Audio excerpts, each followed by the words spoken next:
নমস্কার।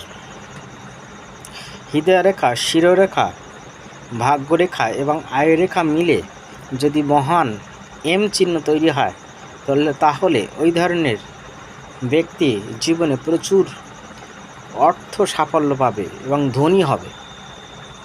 পর্বতে একাধিক দীর্ঘ খাড়ি রেখা থাকলে ওই ধরনের জাতক জীবনে প্রচুর সফলতা পাবে এবং অনেক সুযোগ সুবিধা পাবে।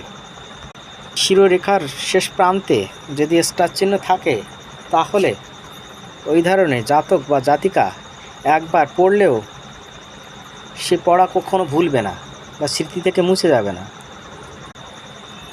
তর্জনী এবং মধ্যমা আঙুলের মাঝে যদি গ্যাপ থাকে এবং কনিষ্ঠা এবং অনামিকা আঙুলের মাঝে যদি গ্যাপ থাকে তাহলে ওই ধরনের ব্যক্তি